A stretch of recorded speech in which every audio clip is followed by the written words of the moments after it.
უბრალოდ გავამახვილო საქართველოს და გავამახვილო ჩვენი ამ დღევანდელი ლიბერალური საღამოს თემაზე, რომელიც დღეს ასე რამდენად მნიშვნელოვანი ინსტიტუტები.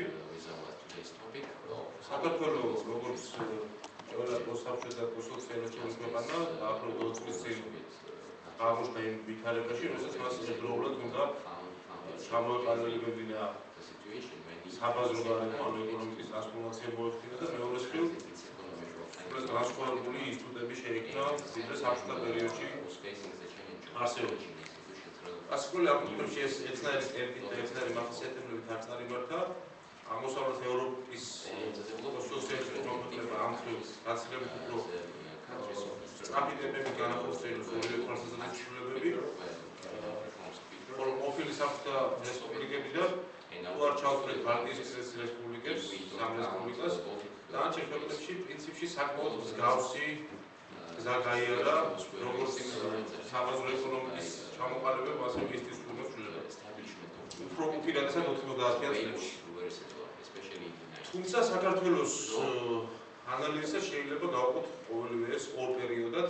ეს არის 2003 წლამდე 3 წლის ჩათვლის პერიოდი, ანუ ეგრეთ წოდებული ვარდების რევოლუციის პერიოდი, მეორე ვარდების რევოლუციის შემდგომი პერიოდი. ვარდების რევოლუციამდე, ანუ 90-იან წლებში ძირითადში, ჩვენს ქვეყანაში სხვადასხვა პოლიტიკური თუ სამხედრო და კონფლიქტური პრობლემების ფონზე იყო ცდილობა გარკვეულად აუზრუნავით როგორც ეკონომიკური კუთხით, ასევე ინსტიტუციური განვითარების კუთხით. თუმცა არ იყო გამოკვეთილი და აქცენტირებული ეკონომიკური პოლიტიკა, ანუ ერთმანეთს ჩვენ ყავდა მაგალითად მართველი პარტია, რომელიც ერთის მხრივ იღებდა რამდენიმე გარკვეულ ლიბერალურ კანონებს, მეორე მხრივ თავად ის იყო მაგალითად სოციალისტური ინტერვენციონალის წევრი. ერთის მხრივ ზოგიერთ სფეროში იყო მიმართულება პრივატიზაციის სფეროში გარკვეული ტემპები იყო, მეორე მხრივ ხდებოდა ინტერვენციული პოლიტიკის გატარება, როდესაც სახელმწიფო კვლავ ინარჩუნებდა ძალიან ბევრ საფუძველს ეკონომიკაში. ანუ ეს იყო ურთიერთსაწყილამდე ხასიათი. მეორე მხრივ კიდევ უფრო ნაკლებად ვითარდებოდა ინსტიტუტები. ეს შეეხება როგორც ადმინისტრაციულ ინსტიტუტებს, სამართალდამცავ ინსტიტუტებს. თუმცა აღსანიშნავი ერთი რამ, ხელისუფლება ვერ მოახდინა მონოლითური სისტემის ჩამოყალიბებას, იმიტომ რომ თავად მმართველ ძალაში შესაბამისად ცალკეულ სამინისტროებში და ადმინისტრაციულ ორგანოებში, ფინანსურ ჯგუფებში იყო ერთგვარი პლურალიზმი იმ თვალსაზრისით, რომ იყო განსხვავებული ინტერესები, ხშირად ეს ინტერესები იყო ურთიერთსაპირისპირო. ეს რომ გადავთარგმნოთ იმენაზე, რომ რაღაც პოსტსაბჭოთა კანონი მმართველობა, რომელიც არსებობდა, ეს არ იყო თქვათ ერთი კანის მმართველობა, მხოლოდ როგორც თქვათ სხვა SNG-ს სხვა ქვეყნებში ხდება ხოლმე, როგორც ქვეყანაში და შესაბამისად ეს ურთიერთდამოკიდებულების ეს რაოდენობა გარეგნულად ხშირად გავლენდა ნიშნებს, რომ არსებობდა გარკვეული დემოკრატიის ფონი. ეს არის სახელმწიფო თქვათ პლურალიზმი, რომელიც შეიძლება იყო უფრო მეტად მედიაში, ეს არის სახელმწიფო ცალკეულ გადაწყვეტილებებში, ეს იყო სამართალდამცავ ორგანოებში, როდესაც იყო დაშლილი რამდენიმე ანუ იყო წარმოდგენილი ცალკე შინაგანსაკუთრებთა სამინისტრო, ცალკე პროკურატურა, ცალკე სასამართლო, მათ შორის შროება დაიწყო, იყო გარკვეული წინააღმდეგობა და ეს რაღაცეებს გარეგნულად ხაზერად წარმოაჩენდა. მაგრამ საბოლოო ჯამში მივიღეთ გარკვეული დემოკრატიული ნიშნების მატარებელი, აბსოლუტურად კორუფციის ძალიან დიდი მასშტაბების მქონე სახელმწიფო და ეკონომიკა, რომელსაც მაინც აღჩნდა პირი, რომ ის წვეთდა სწრაფ განვითარებას მიაღწევდა და ის ამით რაღაცნაირად მიემგზავრებოდა როგორც აღმოსავლეთ ევროპის ქვეყნებს. ამ ფონზე მოვიდა ვარდების რევოლუციის შემდგომი ხელისუფლება, რომელმაც თავიდანვე დასვა ძალიან მკაფიო აქცენტები. მათ შორის ეკონომიკაში. შემოთავაზებული იქნა ეკონომიკაში ლიბერალური მიდგომა. ოღონდ მე ვიხმარდი ამ ტერმინს ჭყალებში, რადგან ჩვენ რო ავდგეთ და მაგალითად ავიღოთ ევროპის ნებისმიერი ლიბერალური პარტიის პროგრამა. ავიღოთ ის დოკუმენტები, რომელიც ლიბერალური ინტერნაციონალის წიაღში ხდება მისი მოზადება. ძალიან ცოტას ვნახავთ ისეთ თემებს, რომლებიც და ისეთ აქცენტებს, როგორიც ისმებოდა. ამიტომ ჩვენთან ჩამოყალიბებული იდეოლოგიური საფუძველი ეს არის ლიბერტარიანული, ანარქო-კაპიტალისტური და არა ის იმ ტიპის ლიბერალური, როგორიც ევროპაში ხდება. რაც შეეხება ინსტიტუციურ მხარეს, რევოლუციის შემდგომ პირველივე თვეებში გამოიკვეთა, როდესაც მიზანშეწონილობა უფრო წინა პლანზე წამოვიდა, ვიდრე კანონის უსამართლობა, როცა საუბარი იყო თქვათ რევოლუციამდელი პერიოდში ჩამოყალიბებული კორუფციულ ელემენტებთან ბრძოლა საკუთრების ჩამოყალიბება და შემდეგ პრინციპში რევოლუციიდან აშკარაში კონსტიტუციის ცვლილება იყო რაღაც ფუნდამენტი, რომელზეც შემდგომ სისტემურად სრულიად სხვა გზით წავედით, ვიდრე ეს არის დემოკრატიული გზა, ეს ინსტიტუციურ მოწყობაში, ხოლო ეკონომიკაში დავიწყეთ სწრაფი და აქცენტირებული ცვლილებების პროპორცია. ეხლა უკვე 7 წელია გასული და შეიძლება შევადაროთ ჩვენ აქ არ ვილაპარაკებთ თქო ეკონომიკაში რა ხდება შიგნით მათ, რადგან ეს აბსოლუტურად სამგე საუბრის თემაა. უფრო მეტად ვისაუბროთ აი ამ პოლიტიკურ ასპექტზე, ინსტიტუციურ ასპექტზე და ეკონომიკურ ასპექტზე. ასეც იდეოლოგიურ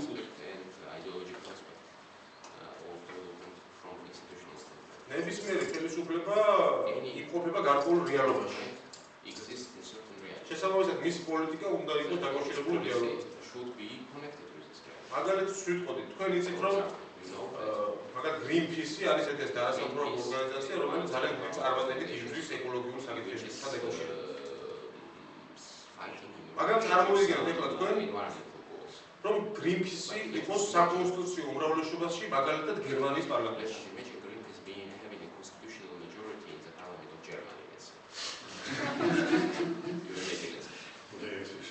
შესაბამისად, საქართველოში არსებობდა გარკვეული სამოქალაქო საზოგადოების ნაწილი, რომელიც ძალიან ფართოდ ავრცელებდა ულტრალიბერტარიანულ და შეიძლება ითქვას ანარქო-კაპიტალისტურ იდეებს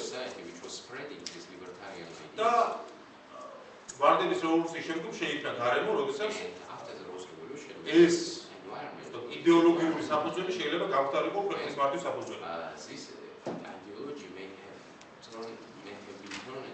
მაშინ როდესაც ქვეყანას აქვს თავისი მახასიათებლები, მაშინ როდესაც ქვეყანა ამ დროს ისევე როგორც დღეს და ისევე 20 წლის წინ მოსახლეობის ისმის ნახევარი 47% ცხოვრობს სოფლად, სამუშაო ძალის ოფიციალური სტატისტიკით ყოველ შემთხვევაში 54% სოფელში დაკავებული. მაგრამ თეორიულად რო ავიღოთ ნებისმიერი ასე ვთქვათ ლიბერტარიანული და ანარქო-კაპიტალისტური ავტორის წიგნი, ჩვენ ვნახავთ, რომ რაიმე ტიპის სექტორალური პოლიტიკა გამოირისხება, როდესაც რომელიღაც სექტორის მიმართ რაღაც პოლიტიკას ატარებს, რადგან ეს პოლიტიკა ითვლება პრივილეგიის მიღებად სხვის ხარჯზე. აქედან გამომდინარე, რაიმე ტიპის სექტორალური პოლიტიკა არ ყოფილა. თუ არ ჩავშლით, რომ ბოლო პერიოდში, განსაკუთრებით ამ პერიოდის მეორე ნახევარში რაღაც აქცენტირება ტურიზმზე და რაღაც რამდენიმე ასე.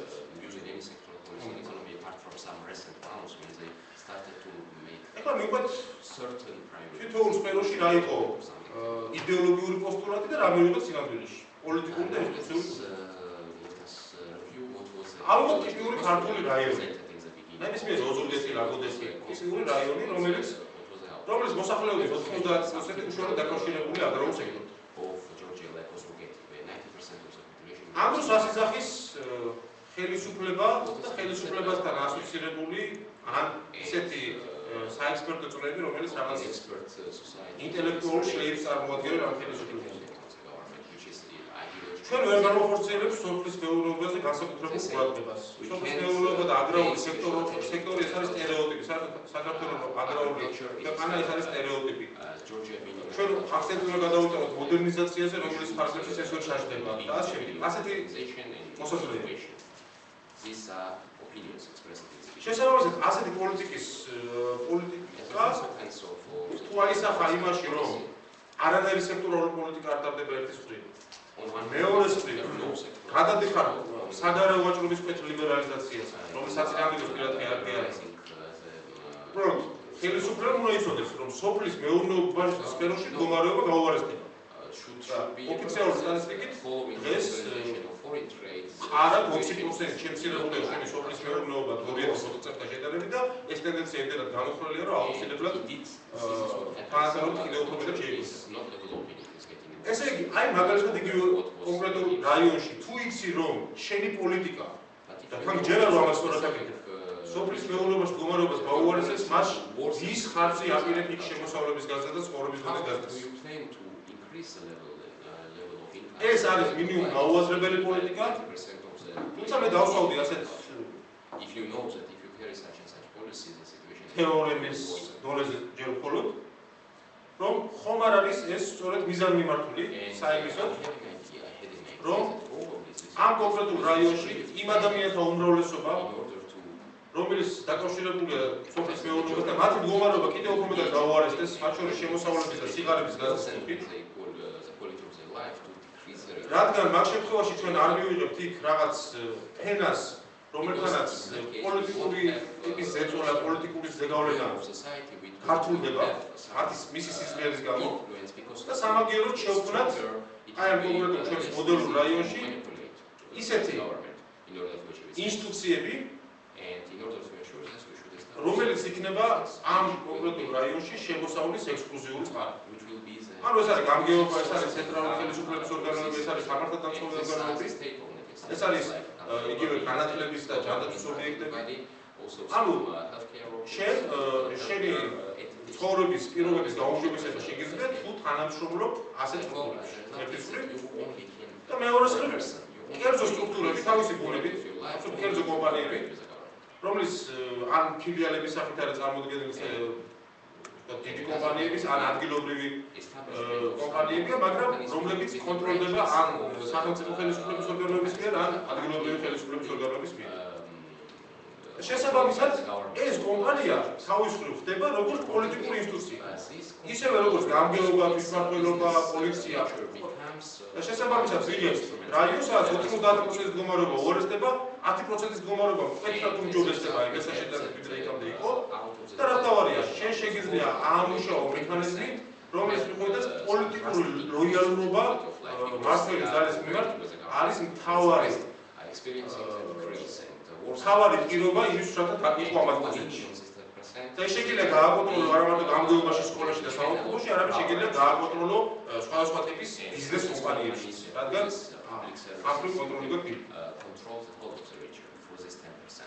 ამ მოდელის გავრცელება შეიძლება ქალაქებში უბრალოდ იქ გარკვეული სახელმწიფოებაა, იქ აგრარული ინტერესი ნაკლებად შედარებით თითქოს, თუმცა თბილისის გადასხმა ქალაქებში საკმაოდ დიდი ღრმა აგრარულ რეგიონებთან, მაგრამ მოდელი და მიდგომა დაახლოებით იგივეა, როდესაც გაცილებით უფრო მნიშვნელოვანია შექმნა ის ვიწრო ადამიანთა წრე, რომლის მდგომარეობასაც გააუმჯობესებს და რომლისგანაც მიიღება პოლიტიკურ ლოიალობის გარანტიებს და მეორეს მხრივ ნაკლებს იზრუნებ იმაზე, რასაც ხების შემოსავლები გაიზარდოს. რადგან იმას შემდგომ შეიძლება მოყვეს შეთვის საფრთხე. შემდეგი თემა. იცით რომ საკადასახადო ადმინისტრება გაუმჯობესდა, კრიმინალური მდგომარეობა გაუმჯობესდა. ზოგიერთი მიმართულებით რეგისტრაციის და სხვა სფეროში აღრიცხვიანობა ყოველ შემთხვევაში გარეგნულად გაუმჯობესდა. ეს შეიძლება ვიღაცამ ჩათვალოს, რომ ეს არის წარმატება. რასაკვირველია, კონკრეტული მომხმარებლის თანახმად არის რაღაცეებში წარმატება. მაგრამ ძნელად წარმომიდგენია მე ისე იმდაგვარად ავტორიტარული რეჟიმის ფორმირება, რომ შენ თუ მას შეგიძლია მაგალითად თუ გააკონტროლეს თუ ვინ როდის მოიპაროს ავტომობილი საბურავს, შემდგომ გააკონტროლო ვინ სად რა ტიპის დამოუკიდებელ ფინანსურ რესურსებს შეიქმნის და რა ტიპის წინააღმდეგობას გაუწევს შენი ავტორიტარების რეჟიმის ჩამოყალიბებას. ამიტომ ტიპიურად ავტორიტარული რეჟიმებისთვის ზოგიერთ მიმართულებით წესრიგის გაუმჯობესება ბჭყალებში არ იყო დამახასიათებელი. თუნდაც იგივე შევარდნაძის პერიოდში აჭარის რეგიონში სადაც შედარებით ავტორიტარული და საქართველოში გაცილებით თავისუფლად შეიძლებოდა ავტომობილის დატოვება, ვიდრე დააჩი საქართველოში, რადგან იქ უფრო მაღალი იყო ავტორიტარების ხარისხი. ზოგადად ამ ტიპის წესრიგი უნდა განვიხილოთ როგორც ძირითადი მიმართულება ხელისუფლებისა თუ უნდა განვიხილოთ როგორც თანხლები ეფექტი იმისა, რომ დამყარდეს საყოველთაო კონტროლი და მათ შორის პოლიტიკური კონტროლი. რადგან შეგვაშეგილია საგადასახადო კონტროლი განახორციელოს სრულყოფილად შესაბამისად აუცილებლად გაგიჩნდება ისეთი ფინანსური ნაკადები, რომელსაც შეევარდოს. ხოლო ეს ფინანსური ნაკადები შემდგომ შეიძლება აღმოჩნდეს ისეთ ხელში, რომელიც იქნება წინააღმდეგობაში შენთან როგორც ავტორიტარულ ხელისუფლებასთან. რო გადავხედოთ ეკონომიკის სექტორალურ განვითარებას, ძირითადად განვითარდა ფინანსური სექტორი ვაჭრობამ შელებრობა. ჩდება ძალიან დიდი ალბათობით ეჭვით, რომ იმ ფონზე, როდესაც ტარდება არასექტორალური პოლიტიკა და პრინციპში არაფორმალური ჩარევა ეკონომიკაში უფრო დიდია ვიდრე იადასაჯარო ჩარევა. ეს დამდგარი შედეგი, რომ ძირითადად მოკლებადიან ამოგებაზე, მოკლებადიან ეფექტებზე ორიენტირებული ბიზნესების განვითარება. თუ არ არის შედეგი იმდაგვარი მიდგომისა, რომლის პირობებშიც ავტორიტარული რეჟიმისთვის საფრთხეს წარმოადგენს ისეთი ბიზნესები, რომელიც დაკავშირებულია გრძელვადიან უგებასთან, დაკავშირებულია გრძელვადიან კაპიტალდაბანდებასთან, დაკავშირებულია ტექნოლოგიურ ინოვაციებთან და ასე შემდეგ. რა საბაბით და რა მიზეზით? რადგან როდესაც შენ გიყალიბდება გარკვეული ბიზნეს კლასი, ადამიანთა კლასი, რომელიც ჩართული არიან გრძელვადიან ბიზნეს აქტივობაში, გაცილებით უფრო რთულდება მათ წინააღმდეგ სხვადასხვა მექანიზმების გამოვლენა, რადგან აქ სწორედ ის ბიზნეს მოტივაცია, რომელზეც ლიბერალური სკოლის, ასე ვთქვათ, ფუძემდებლები მიუთითებდნენ, გაცილებით უფრო ძლიერია, ვიდრე ის მომენტი, როდესაც მცირე ორკვირიანი ან ერთთვიანი საიმპორტო ოპერაციით, რომელიც შეიძლება ხელისუფლების პატრონაჟში განახორციელოს, ეს არის ერთი ტიპის ბიზნესმენი და მეორე ტიპის ბიზნესმენი, რომელიც რაღაც ამ სოფლის მეურნეობასთან, მიწათმოქმედებასთან, ნებისმიერ სხვადასხვა სფეროსთან დაკავშირებულ რაღაც ფრთხილ ინვესტიციებს ახორციელებს. ეს მრავალი ფაქტორი, ერთი ფაქტორი არის, რომ საინვესტიციო გარემო რეალურად თანადო არ იყო, მაგრამ ხომ არ იყო თავად საინვესტიციო გარემოს ამდაგვარი ჩამოყალიბების მიზანი ის, რომ არ შექმნილიყო ისეთი ადამიანები, რომლებიც შემდგომ წინააღმდეგობაში შეუქმნებდნენ ავტორიტარებს და ყოფილიყო შედარებით მოკლევადიან ეფექტებზე ორიენტირებული ბიზნესები. არსებული ლიბერტარიანული რიტორიკა მაგალითად თავაზობს, რომ ბევრ სფეროში რომ მოაქვთ დერეგულირება. მაგალითად ძალიან გადაღებულია სურსათის უზრუნველობის თემა. თითქოს ერთის მხრივ არგუმენტები მოდის ასეთი, რომ ამდენი რეგულაცია შეიძლება ეს ეკონომიკურს და გააუარესებს და ასე შემდეგ. ხურს კარგად ესმის შეფასება. თუმცა თუ რეალობაში დავინახავთ, რომელ საზოგადოებრივ ჯგუფს აწყობს? თუ დავაკვირდეთ, რომ საქართველოში წარმოების მოსულობა, განსაკუთრებით სურსათის წარმოება მცირდება, ეს აწყობს იმპორტიორებს.